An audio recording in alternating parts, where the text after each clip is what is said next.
Curso Livre de Humanidades.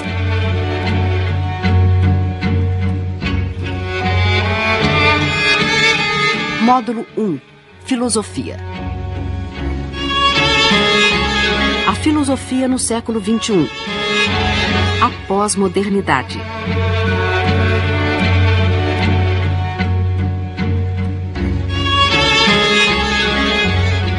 Com Sérgio Paulo Rouanet.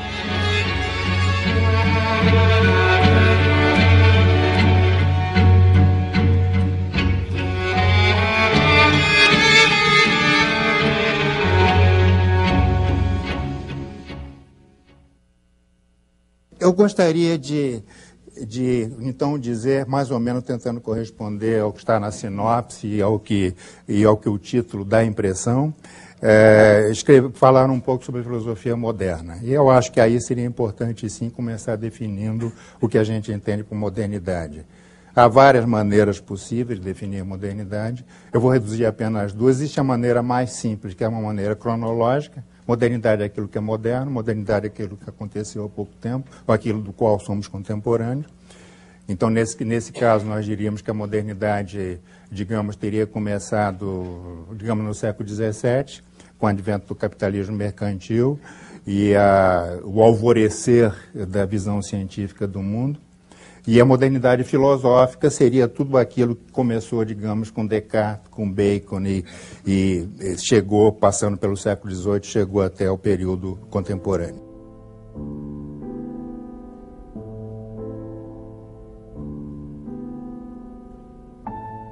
Uma segunda maneira é uma maneira mais sociológica do que histórica, do que cronológica, seria uma definição de modernidade a partir de Max Weber, grande sociólogo alemão, em sua obra monumental, sobretudo em os vários volumes que ele dedicou à sociologia da religião, ele definiu os contornos do que nós poderíamos chamar de modernidade, nesse sentido estrutural, esse segundo sentido, não temporal, mas estrutural, como um conjunto de processos de racionalização que aconteceram no Ocidente e que aumentaram a eficácia das diversas estruturas sociais.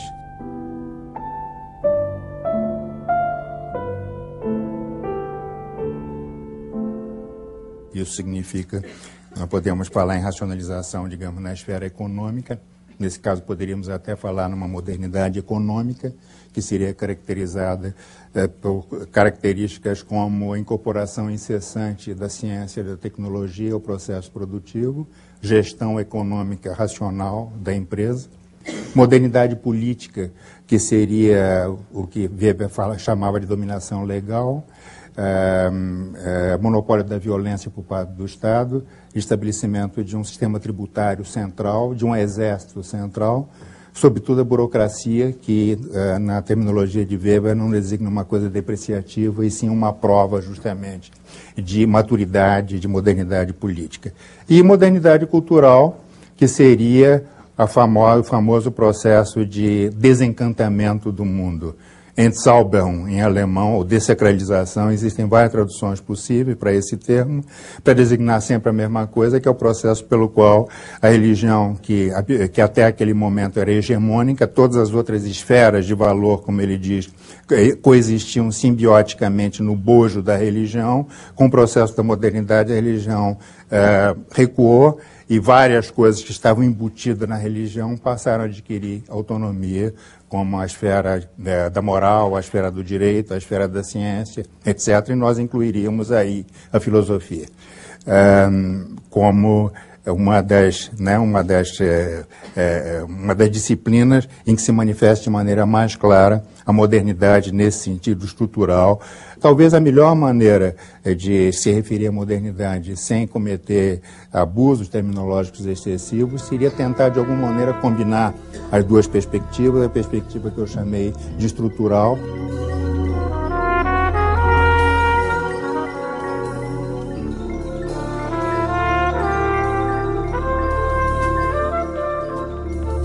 E no sentido temporal.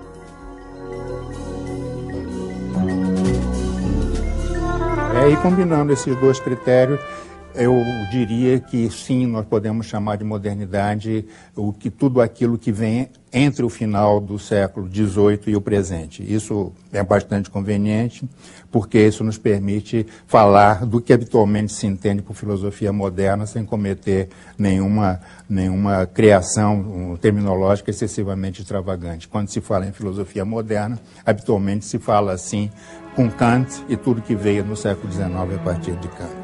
Em todo caso, é a opinião de Foucault, por exemplo, que tem um ensaio extremamente interessante sobre a filosofia moderna, em que Foucault diz que a modernidade filosófica começou propriamente com Kant, no sentido de que até aquele momento os homens tentavam se situar com relação à antiguidade e não com relação ao próprio período em que eles viviam.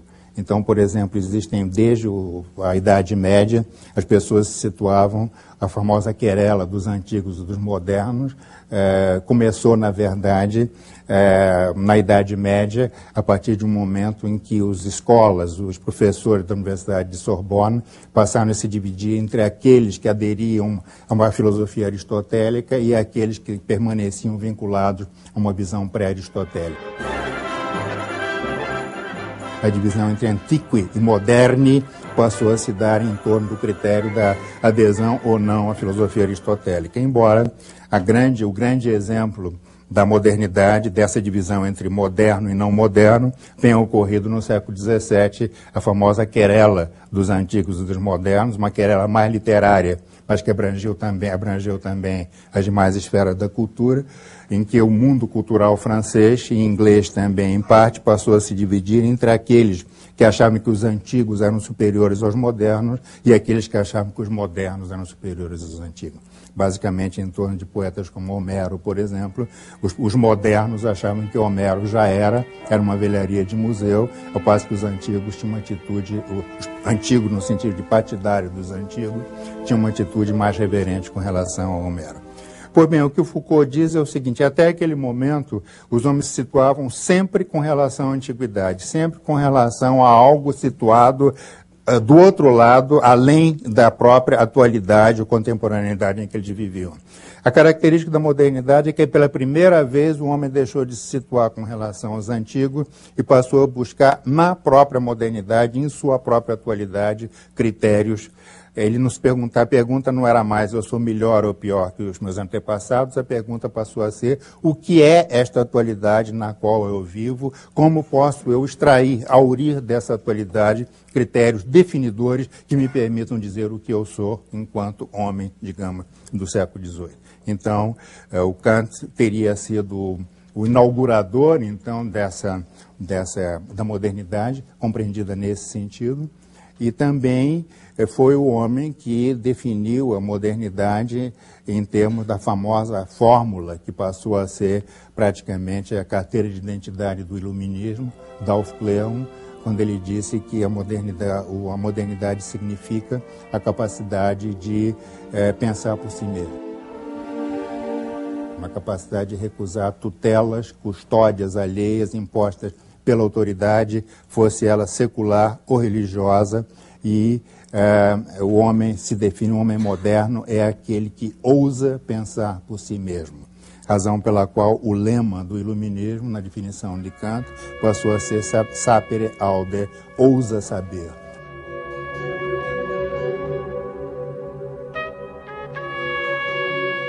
Então seria essa a modernidade filosófica, a capacidade de pensar por si mesmo, a capacidade de recusar tutelas, a capacidade de recusar opiniões já prontas e de adquirir a capacidade de pensar por si mesmo, sem qualquer referência à autoridade do passado, sem qualquer referência a autoridades religiosas ou seculares do presente. Então seria esse, digamos, o coup d'envoi, o início da modernidade filosófica, na definição segundo Foucault. E creio que podemos dizer que a filosofia moderna passou a se situar realmente mais ou menos dentro desses parâmetros. A filosofia, eu penso, por exemplo, em grandes filósofos que começaram a refletir no início da modernidade, Fichte, Schelling,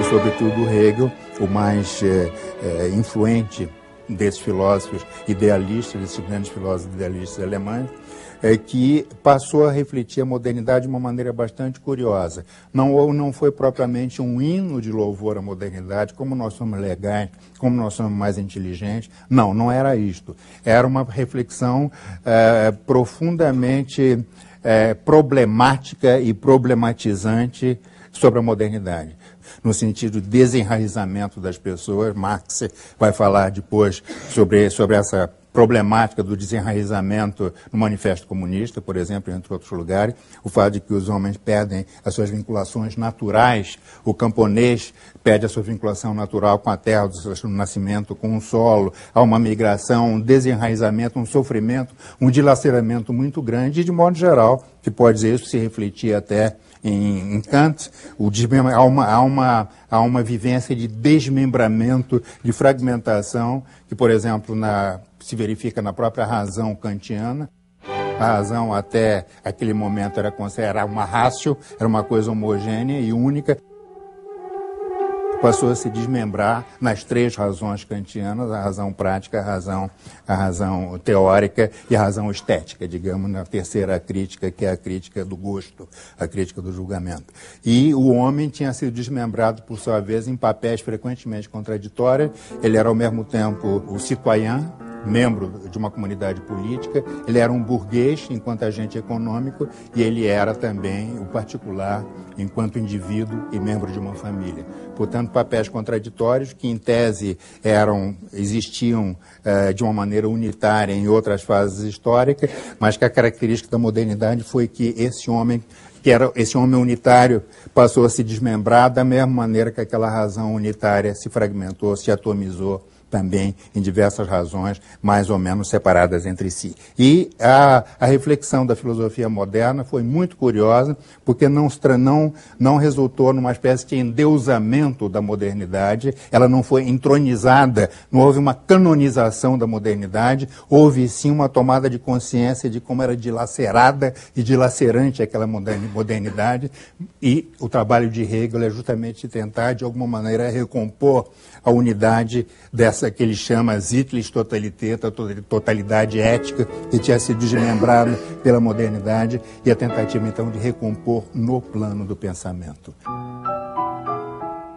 Há um reconhecimento triste, né? Não a razão como uma coisa auroral, triunfante, a razão dominadora, mas um reconhecimento de que a razão é algo grandioso, no sentido de que permitiu ao homem empunhar o facho de Prometeu e conquistar a natureza e se relacionar melhor uns com os outros, mas também algo de triste, algo de melancólico. Esse reconhecimento da modernidade, da modernidade que surgiu de alguma maneira já como crítica de si mesma, uma modernidade que já surge no registro da autocrítica.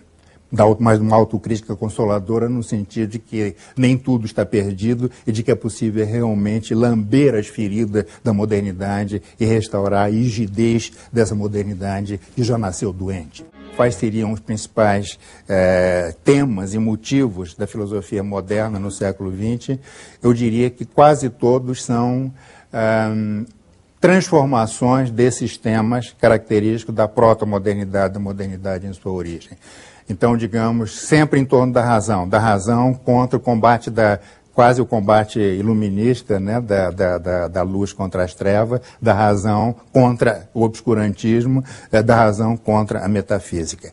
Então, um desses motivos seria a transformação da razão, desse culto da ciência e da razão, digamos, num conjunto de procedimentos para diferenciar entre os enunciados falsos e os enunciados verdadeiros.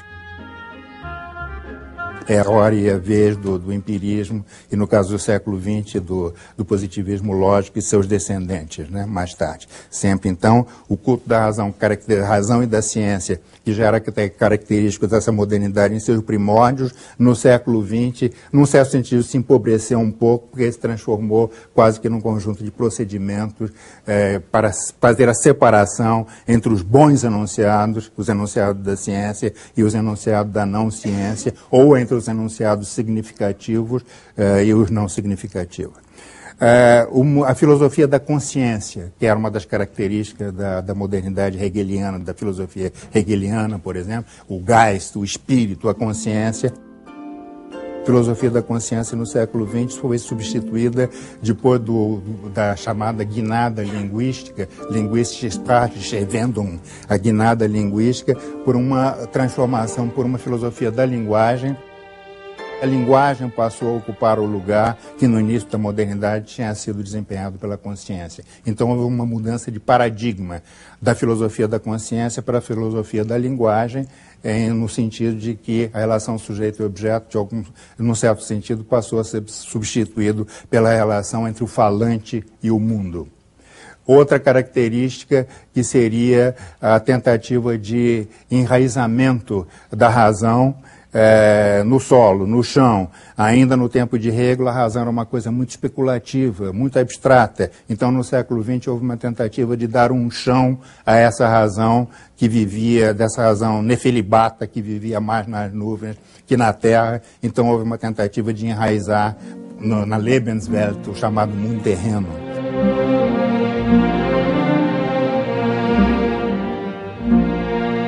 Outra característica foi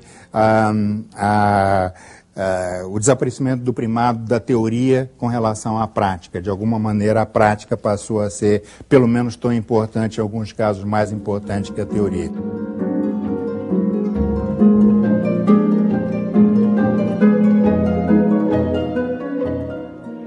Através desses diversos temas e motivos da modernidade filosófica, tal como ela se dá no século XX, a gente não nota nenhuma ruptura com a filosofia da modernidade clássica do século XIX, a gente nota um aprofundamento da intenção polêmica da filosofia moderna contra o obscurantismo, contra o sagrado, contra o não comprovável, o não observável, o não verificável pela experiência.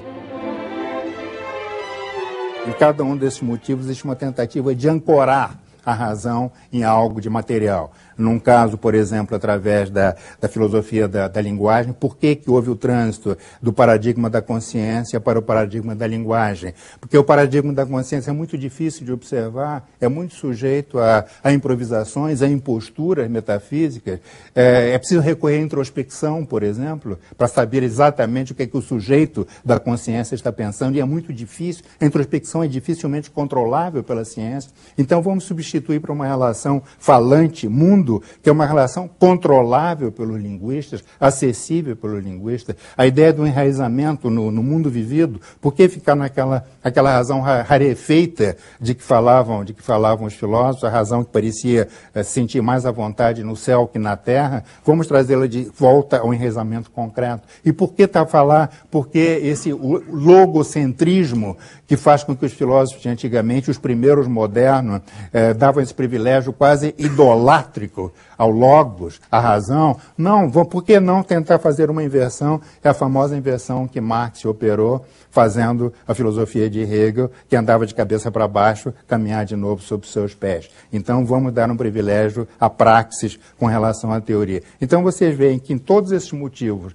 que eu acho que, claro que isso a lista não é exaustiva, mas são alguns temas que caracterizam a filosofia do século XX e que mostram, em todos os casos, que existe uma certa ruptura com relação aos temas da modernidade filosófica clássica, mas não uma ruptura completa. Existe o mesmo espírito, o mesmo ânimo polêmico de combater o obscurantismo, de combater a religião, de combater a impostura, sapere aude.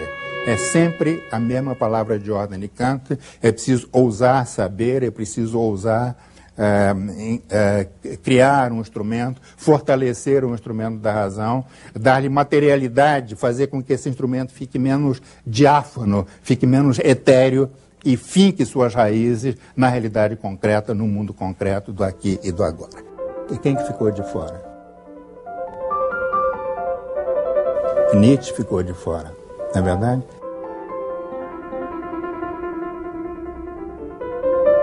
Heidegger ficou de fora. Fiz uma cronologia capenga, deliberadamente incompleta, porque eu gostaria de tratar, de desenvolver uma teoria de duas linhagens. Essa linhagem que eu acabei de definir é a linhagem que eu chamaria moderna, moderna entre aspas, nesse sentido estrutural. Basicamente a ideia do combate à metafísica, a ideia da supremacia da razão encarnada vis-à-vis da razão metafísica, celestial, etc. Então, e, sobretudo, essa ideia de uma crítica da modernidade que se faz imanentemente dentro da modernidade e de uma crítica da razão que se faz sem irracionalismo. Então, essas são as características da modernidade. Pois bem, ao lado dessa primeira linhagem, que eu chamaria moderna, existe uma segunda linhagem que eu chamaria de antimoderna. É um termo, uma terminologia como qualquer outra. Vocês veem que astuciosamente eu estou evitando até agora o prefixo pós. Eu acho que anti é um prefixo mais simpático, no caso. Né? Existe uma linhagem antimoderna que começa assim com Nietzsche. Então eu diria assim, desculpe, certamente eu vou dizer barbaridade, mas eu digo de novo, meu privilégio é extraterritorial, eu sou um mero ensaísta. Então, nós teríamos com Nietzsche uma guinada fundamental. Não se trata mais de uma crítica imanente da modernidade, dentro da modernidade, mas é uma crítica que se dá nos limites exteriores da modernidade. Não é uma crítica imanente da razão, uma crítica da razão porque ela é pobre, porque ela é pervertida, porque ela é instrumental, mas uma crítica da razão enquanto tal. Então, eu tenho a impressão que existe em Kant a ideia de que a modernidade europeia é uma modernidade nihilista, dominada por valores, né, da moral dos escravos, e que a razão é uma razão metafísica que caracteriza a modernidade não como algo trágico que deva ser resgatado das suas imperfeições, mas como algo que é intrinsecamente incapaz de ser redimido. E a razão, a ciência, a filosofia se transformam nessa coisa devastadora e iconoclástica chamada genealogia. A genealogia seria de fato uma crítica da razão feita nos limites externos da razão, feita fora do âmbito da racionalidade, em que todas os ideais mais sublimes que o cristianismo e a chamada civilização ocidental tinham acumulado ao longo dos séculos são desmascaradas como simples expressões de uma vontade de poder.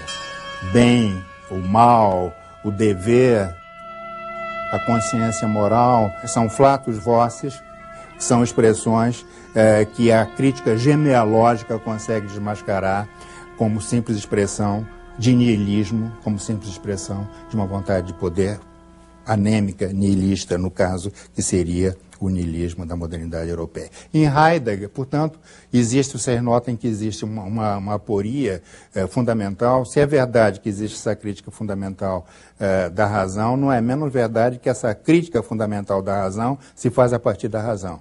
Então, nós temos o projeto suicida de uma razão que leva a sua crítica a consequências tão drásticas que ela acaba fazendo a crítica daquilo que permite a crítica. Então, esta razão que critica a razão é, apesar de tudo, razão também. Então, é uma dessas aporias trágicas, insolúveis, que, num certo sentido, foi retomada por Heidegger, nietzschiano, de carteirinha, né, em alguns dos seus ensaios, é autor de algumas das interpretações mais lúcidas de Nietzsche, em que ele faz sobre a forma de uma crítica à metafísica ocidental. A metafísica ocidental para Heidegger é uma filosofia inautêntica na medida em que se caracteriza pela Seinsvergessenheit, o esquecimento do ser. O ser foi sendo posto em segundo plano, foi sendo exilado, um pouco como Dionísio foi exilado para Nietzsche, né? Mas voltará um dia sob a forma do super-homem.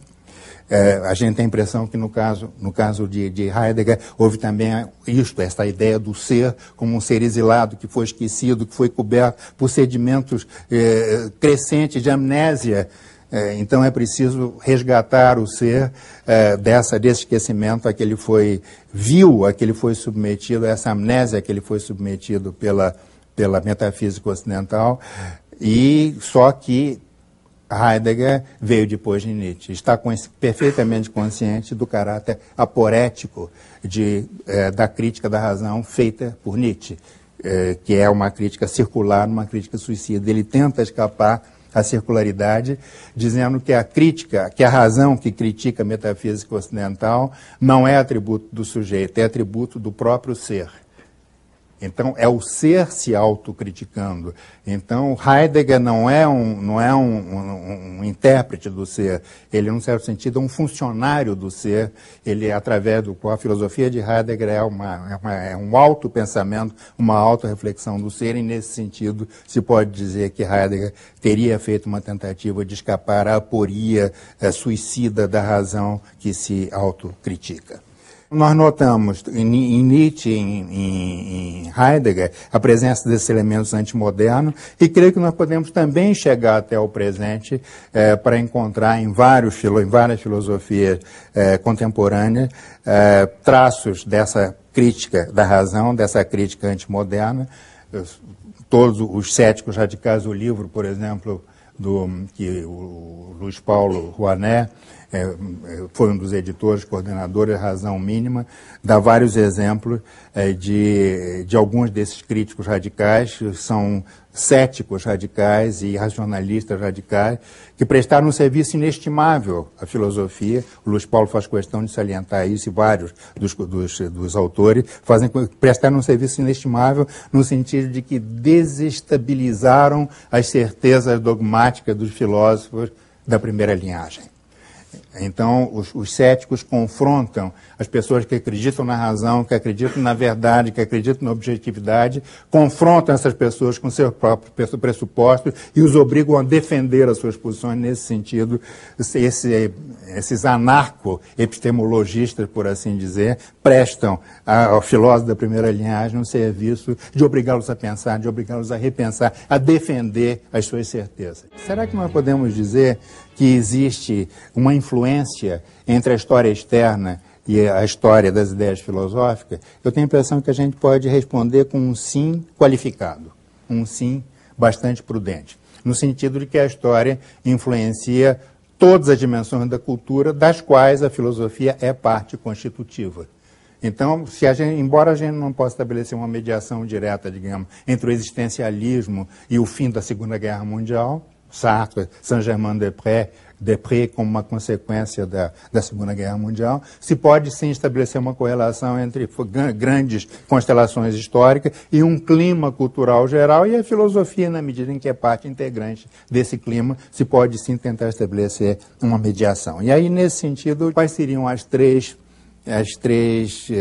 principais correntes filosóficas do século XX? Seriam o positivismo lógico, seriam a fenomenologia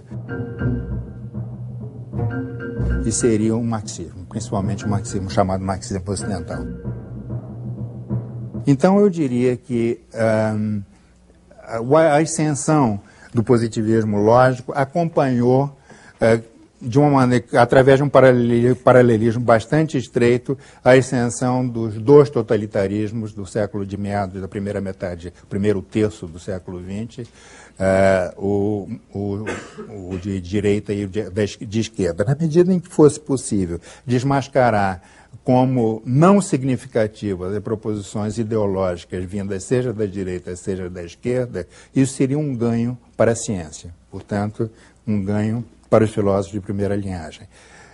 Não sei se o Porchat é mais ou menos da minha geração, sabe com que horror que a nossa geração via o chamado positivismo. O positivismo para nós era anátema. Positivismo significava o oposto do marxismo, o oposto da dialética. Era um pensamento burocrático, classificatório, judicial e policial, que a gente via um pouco como uma tentativa de desarmar as proposições do marxismo, que era a boa filosofia, que era o bom saber. Eu me lembro que, e isso foi alimentado muito pela leitura de alguns dos nossos maîtres à pensée na época, Adorno, Horkheimer, Walter Benjamin, etc., cuja bête noire era precisamente o positivismo. Havia uma famosa querela que ficou célebre por volta dos anos 50, chamado positivismo Streit, que foi uma polêmica entre Adorno e Popper. Então, o Popper defendendo a ideia de que o marxismo era uma metafísica inverificável, e o Adorno defendendo a posição contrária à posição de que a filosofia popperiana era uma variante de positivismo, coisa que Popper sempre negou. Popper não se considerava positivista. Mas nós um pouco impregnado por essa ideia, né? Toda a grande batalha da Escola de Frankfurt tinha sido uma batalha antipositivista. Minha mulher e eu fomos conversar com Habermas. Fizemos uma entrevista com Jürgen Habermas, que nós víamos como o último representante da Escola de Frankfurt, né?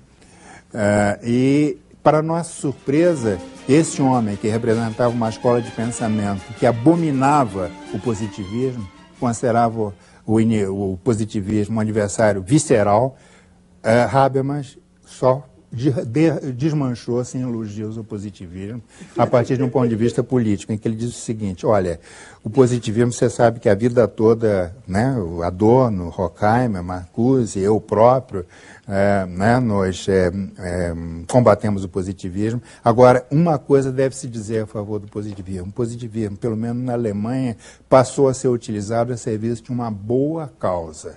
Não contra o marxismo, mas contra o nazismo, disse o Habermas.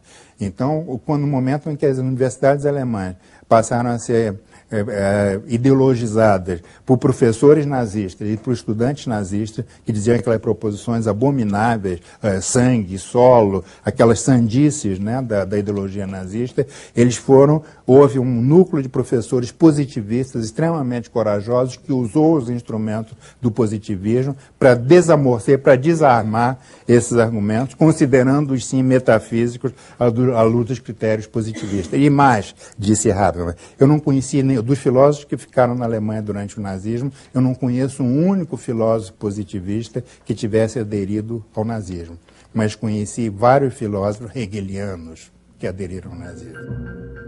A segunda filosofia, né, que seria a fenomenologia, está associada à filosofia de Husserl.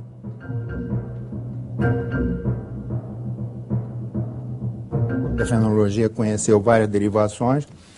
Husserl provavelmente hoje em dia é menos valorizado, embora esteja na raiz de grande parte da filosofia contemporânea.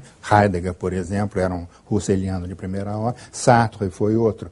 Então, a fenomenologia sofreu rumos que foram, sim, influenciados pela história externa. É disso que nós estamos falando, né? Em que medida a história externa. Então, no caso de Sartre, por exemplo, a fenomenologia de Husserl e Heidegger se transformou numa ontologia existencial de um homem condenado à finitude, condenado a ser livre, todos aqueles temas da nossa juventude, né, dos anos 50, nós queríamos todos namorar a Juliette Gréco, né, em Saint-Germain-des-Prés, no caso de Sartre, sobredeterminado pela experiência específica da resistência na época de Vichy, na época da ocupação alemã, que também foi uma experiência histórica importante, que infletiu de uma maneira específica os rumos da fenomenologia.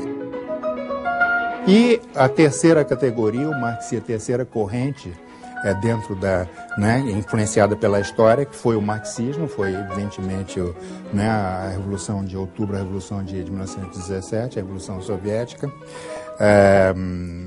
repôs em moda, em circulação, o marxismo, mas no momento que a União Soviética se transformou numa sociedade totalitária, no tempo de Lenin se podia alegar a rigor que havia uma certa liberdade intelectual na União Soviética, e depois, com o stalinismo, a filosofia sofreu uma esclerose burocrática, se petrificou no chamado materialismo dialético, Diamat, que aí realmente matava completamente qualquer criatividade, qualquer possibilidade de inventar, de pensar filosoficamente. O que não impede, mas isso, exatamente, essa esclerose burocrática da filosofia na União Soviética gerou no Ocidente, por reação, correntes filosóficas extremamente criativas que foram chamadas o marxismo ocidental. com ênfase não mais sobre as causas mecânicas, causalidades mecânicas, etc., mas, de novo, uma tentativa de reintroduzir a dialética no pensamento marxismo e, sobretudo, a tentativa de pensar as superestruturas. Enquanto que o marxismo soviético era realmente grosseiramente infraestrutural, achava que tudo era fenômeno, que tudo era uma mera superestrutura. Ao contrário, o marxismo ocidental passou a dar uma importância decisiva à superestrutura, dizendo que as ideias eram sim importantes, que eram mais que expressões espirituais da luta de classes ou da estrutura do capitalismo, que elas tinham uma função histórica importantíssima também. Então, os nomes são todos conhecidos, o nome de Gramsci, por exemplo, que criou esse conceito de bloco histórico, dando uma importância fundamental à superestrutura, que inclusive transformou o intelectual num agente revolucionário importantíssimo. Não era só a classe operária, não era só o Partido Comunista, o intelectual era o produtor, tinha a responsabilidade enorme de criar uma contra-hegemonia capaz de se opor à hegemonia da classe dominante. E quem mais? Althusser, meu Deus, Althusser. Quem não leu Althusser, que nasceu há mais de um século atrás, mais de meio século atrás, quem não leu Althusser, quem não acompanhou a grande tentativa de Althusser de reler o Capital numa perspectiva mais científica. A escola de Frankfurt, cuja característica principal foi a incorporação da psicanálise ao seu corpo teórico e a transformação do marxismo numa teoria crítica, voltada precisamente para as superestruturas, voltada para a crítica da indústria cultural. Dito isto, vamos então especular um pouquinho sobre que tipo de filosofia nós vamos ter no século XXI. Certamente, pós-modernidade não é a maneira certa de caracterizar a filosofia que nós vamos ter no século XXI.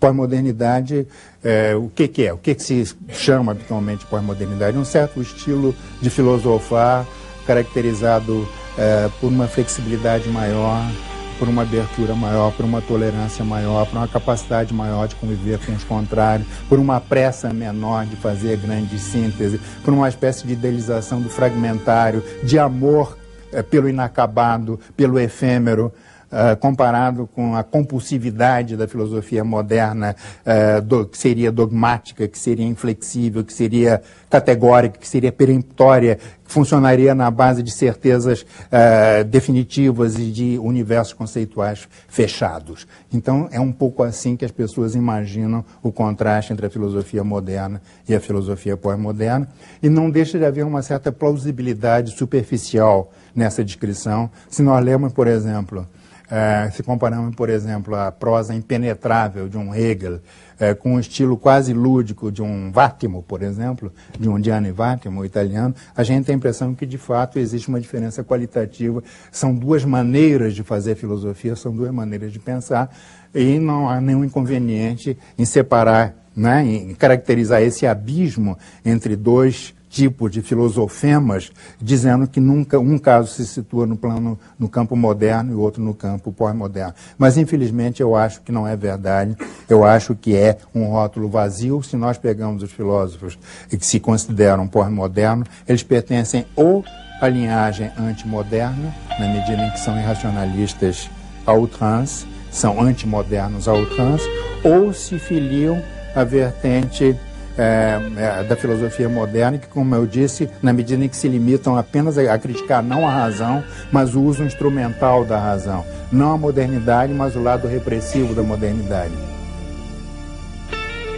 Eu acho que profecias modestas dá para fazer. Então, vamos tentar fazer algumas das profecias modestas. A primeira profecia modesta é que a filosofia vai continuar existindo no século XXI. Vocês veem que é modesta mesmo. Eu não estou correndo grande risco, não vou ser objeto de nenhuma excomunhão acadêmica, não vou para a fogueira em consequência disso, etc. Uma profecia prudente, porque a última vez que alguém tentou acabar com a filosofia não deu certo, que foi o que o Marx tentou fazer. Ele dizia que a filosofia seria abolida assim no momento em que se desse a Revolução Proletária. A Revolução Proletária seria a realização da filosofia, seria o fim e a realização da filosofia. Ora, Marx morreu e a filosofia não. Então, isso é um argumento, não é exatamente um argumento muito definitivo, mas todos nós sabemos que a filosofia continua existindo. A pergunta ela existe por quê? Por uma perversidade natural, que os filósofos querem garantir o emprego e ficam fingindo que a filosofia diz coisas importantes. Eu acho que não. Eu acho que a filosofia existe porque só ela tem condições de responder determinadas perguntas que não podem ser feitas nem na moldura da religião, porque Deus morreu, nem na moldura da ciência, porque a ciência não admite indagações desse tipo, não controláveis pela observação, pela experiência, etc. Só dentro da moldura filosófica é que nós podemos fazer perguntas que só as crianças muito pequenas e os filósofos muito grandes podem fazer. De onde vim, para onde é que eu vou, qual o sentido da vida, como organizar a sociedade justa. Provavelmente vai continuar tendo de tudo. Vai ter um pouco do que eu chamei filosofia moderna, um pouco do que eu chamei filosofia antimoderna, um grão de otimismo discreto quanto ao progresso da humanidade, um grão de descrença na existência do progresso, talvez uma revivescência de velhos desesperos existenciais no estilo de Kierkegaard. Tudo isso vai continuar existindo. Quer dizer, de novo, eu estou num terreno seguro porque eu estou fazendo aquelas previsões de ano novo que os astrólogos fazem sempre. Vai visitar, vai receber uma visita, vai encontrar um homem moreno e vai atravessar o mar. Isso acaba acontecendo, então não existe muito risco também. Eu acho que essa profecia modesta é suficientemente modesta. De novo, eu acho que eu estou em segurança. Eu acho que tem que ver com o processo de globalização. Os adeptos da globalização, que é considerar algo de positivo, veem entre as coisas positivas da globalização o fato de que as distâncias entre os seres humanos, entre os grupos humanos, entre os países, vai diminuir e as pessoas vão acabar se aproximando. E aplicado à filosofia, eu tenho a impressão que dá para fazer essa pequena profecia também segura de que nós vamos acabar com a existência desses continentes filosóficos. A geografia da filosofia vai mudar. No sentido de que hoje em dia nós temos o pensamento filosófico dividido em dois continentes, o continente anglo-saxônico e o continente europeu. O continente anglo-saxônico brincando de fazer filosofia, né, analítica, lendo Quine, lendo e colocando cientistas loucos, colocando cérebros em baldes, né? Não tem a história do Putnam, etc. E de um lado. E do outro lado, professores franceses lendo Platão em grego e discutindo a Carta sobre o Humanismo de Heidegger.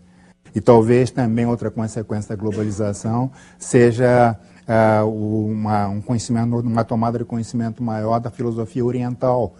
Assim, sabe-se muito pouco sobre filosofia oriental, sabe-se, quem sabe, né? Eu acho que talvez, não vou dizer que de repente todos nós passemos a nos interessar pelo budismo zen. Pode ser, né? Pode ser uma coisa curiosa, mas existe toda uma faixa da filosofia oriental que normalmente não é conhecida pelos professores de filosofia no Ocidente. Então, seriam os efeitos, digamos, da globalização filosófica. Outra profecia modesta ainda no campo da globalização e do seu corolário, que é a revalorização das identidades nacionais, étnicas, religiosas, etc., que são duas coisas, dois lados da mesma moeda, evidentemente, né? O desaparecimento das diferenças pela globalização e a hipertrofia das diferenças como reação à globalização, né? São duas coisas solidárias. Então, dentro disso, aplicado à filosofia, talvez a gente tenha algo como um realinhamento filosófico semelhante ao que aconteceu no início da modernidade, na proto-modernidade, onde havia um alinhamento muito parecido.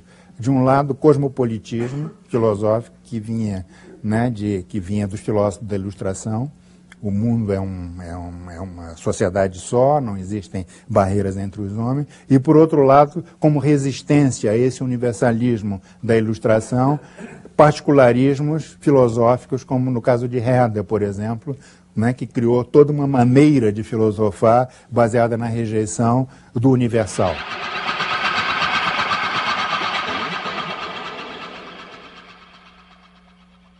Nós estamos vivendo cada vez mais uma situação desesperadora em que cada um de nós sabe cada vez mais sobre cada vez menos. Isso a longo prazo vai se tornar intolerável. Quem sabe se a gente pode dar aos filósofos uma espécie de consolo pela filosofia ter perdido o seu antigo papel que gozava na antiguidade de ciência reitora, de ciência que dirigia o conhecimento como um todo. Quem sabe a gente não pode consolar, não fazendo a filosofia voltar ao caráter enciclopédico que ela tinha no tempo dos gregos, ou mesmo até certo ponto no tempo da Renascença, mas transformando, criando a figura do filósofo, não o filósofo enciclopedista, mas o filósofo mediador.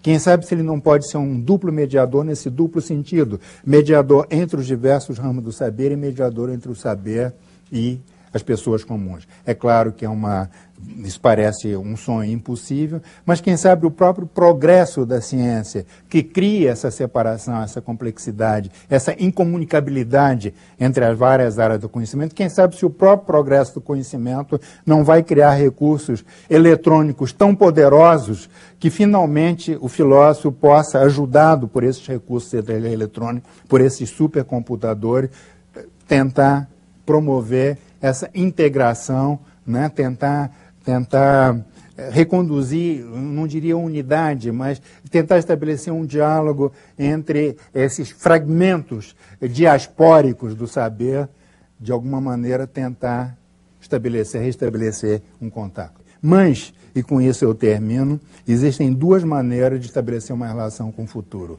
Uma relação profética, baseada no conhecimento, no que se sabe hoje, ou no que se julga saber, por intervenção divina ou intercessão sobrenatural, etc., em que nós olhamos para o futuro e vemos alguma coisa, e existe uma relação com o futuro baseada na esperança. Nós olhamos para o futuro e vemos o que nós gostaríamos de ver. E aí é muito pessoal. O que eu, como modesto filósofo ou ensaísta iluminista, gostaria de ver seria de um mundo em que um neo-iluminismo voltasse a prevalecer, com um ideal forte da Ilustração no século XVIII, o princípio da autonomia econômica, que é aquele mundo em que todos os indivíduos possam sobreviver a partir do seu trabalho, sem desemprego, sem exclusão social, autonomia política, que é aquele estado de coisas no qual a humanidade inteira possa participar dos processos decisórios que a afetam, porque uma das características principais hoje do mundo em que nós vivemos é que nós todos sofremos o efeito de decisões que nós não ajudamos a formular. Quando os Estados Unidos decidem uma política em qualquer área que seja, desde a invasão do Iraque até a não ratificação do protocolo de Kyoto, são decisões tomadas democraticamente nos Estados Unidos, mas nós, povo soberano, não fomos consultados sobre nenhuma dessas coisas, e com isso se produz uma atrofia grave no conceito de democracia, porque democracia, no sentido de Rousseau, se baseava na acoplagem, na junção entre o povo que manda como soberano e o povo que obedece enquanto súdito. Nós todos sofremos o efeito de decisões, mas nós não participamos na elaboração de decisões que afetam o planeta inteiro. Nós estamos precisando, portanto, de uma democracia mundial, não no sentido de perdermos a nossa soberania, mas no sentido de estender o demos da democracia ao gênero humano como um todo, de maneira que seja possível que todos nós participemos de decisões, da tomada de decisões ou da adoção de políticas que afetem a todos. Portanto, a autonomia política e, finalmente, a autonomia cultural, aquela autonomia kantiana de não se deixar tutelar por influências alheias, nem pela indústria cultural, nem por autoridade secular, nem por autoridade religiosa, sapere aude, ousar saber. Então, isto eu não estou dizendo como profeta, porque isso eu não estou vendo no futuro, mas eu gostaria muito de ver.